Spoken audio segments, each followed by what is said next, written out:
Hello friends, welcome to our channel Maisa world. இன்றைக்கி நம்ம சப்பாத்தி, பரோட்டா, ரோட்டி, நான் இது எல்லாத்துக்குமே சூப்பராக மேட்ச் ஆகிற மாதிரி ஒரு சைட் டிஷ் ரெசிபி தாங்க பார்க்க போகிறோம். பன்னீர் கறி மசாலா ரெஸ்டாரண்ட் ஸ்டைலில் சூப்பராக இருக்கும்.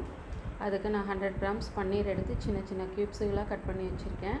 அதுக்கு தேவையான மசாலா பொருட்கள் சேர்த்து மிக்ஸ் பண்ணி வச்சுக்கலாம். அதுக்கு ஒரு 1/2 ஸ்பூன் மஞ்சள்தூள், 1/2 ஸ்பூன் மிளகாய்த்தூள், 1/2 ஸ்பூன் மிளகுத்தூள், கொஞ்சமாக உப்பு சேர்த்து எல்லாத்தையும் நல்லா பன்னீரில் கோட் ஆகிற மாதிரி கலந்து விட்டுக்கலாம். பாருங்கள், இது போல் எல்லாத்தையும் நல்லா மிக்ஸ் பண்ணி கலந்து விட்டுக்கலாம். அடுத்து ஒரு கடாயில் 2 ஸ்பூன் ஆயில் சேர்த்துக்கோங்க. இல்லை தேவைன்னா நெய் கூட சேர்த்துக்கலாம். எண்ணெய் சேர்த்து நல்லா கோல்டன் ப்ரௌன் ஆகிற மாதிரி எல்லா பன்னீரையும் நல்லா ஃப்ரை பண்ணி எடுத்துக்கோங்க. மீடியம் ஃப்ளேம்லேயே வச்சு ஃப்ரை பண்ணிக்கோங்க. பாருங்கள், பன்னீர் நல்லா ஃப்ரை ஆகி வந்துருச்சு. பார்க்கவே ரொம்ப கலர்ஃபுல்லாக சூப்பராக இருக்குது. டேஸ்ட்டும் சூப்பராக இருக்குங்க.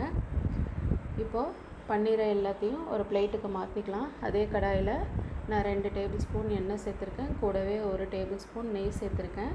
இப்போ அது கூட 2 பிரிஞ்சி இலை, 2 ஸ்டார் அனைஸ், 3 ஏலக்காய், 2 துண்டு பட்டை, 4 கிராம்பு, 1 ஸ்பூன் சோம்பு எல்லாத்தையும் சேர்த்து நல்லா வதக்கியிருக்கேன். கூடவே 2 பெரிய வெங்காயம், மீடியம் சைஸ் 2 பெரிய வெங்காயத்தை பொடியாக நறுக்கி சேர்த்துக்கிறேன். வெங்காயம் நல்லா வதங்கணும். வெங்காயம் நல்லா வதங்கினதுக்கப்புறமா 1/2 ஸ்பூன் மஞ்சள்தூள், 1 ஸ்பூன் சீரகத்தூள், 1 ஸ்பூன் மல்லித்தூள் எல்லாத்தையும் சேர்த்து நல்லா வதக்கிக்கோங்க. பச்சை வடை போகிற வரைக்கும் நல்லா வதக்கி விட்டுக்கோங்க. காஷ்மீரி சில்லி பவுடர் இருந்தால் கூடவே சேர்த்துக்கலாம். இப்போது எல்லாம் நல்லா வதங்கிடுச்சு. இது கூட நான் 2 டேபிள் ஸ்பூன் கடலை மாவு சேர்த்துருக்கேன். கடலை மாவு சேர்த்து நல்லா மிக்ஸ் பண்ணிக்கோங்க. கடலை மாவை நல்லா மிக்ஸ் பண்ணதுக்கப்புறமா மீடியம் சைஸ் 3 தக்காளியை நான் மிக்சியில் அடித்து எடுத்துகிட்டு வந்திருக்கேன்.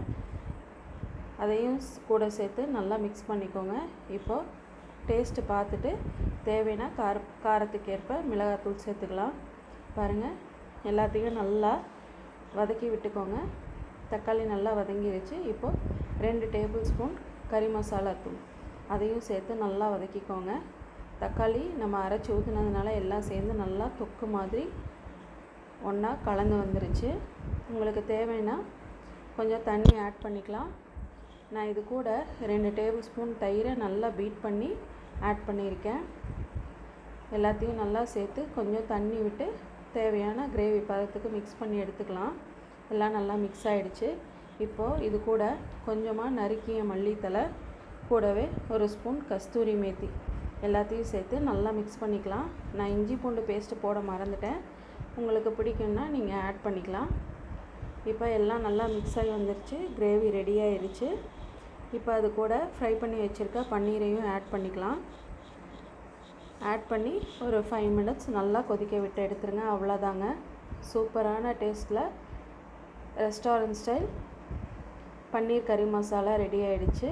இது கூட 1 ஸ்பூன் சர்க்கரை சேர்த்திங்கன்னா இன்னும் டேஸ்ட்டு ரொம்ப சூப்பராக இருக்கும். நீங்களும் ஒரு முறை செஞ்சு பார்த்துட்டு எப்படி இருக்குன்னு சொல்லுங்கள்.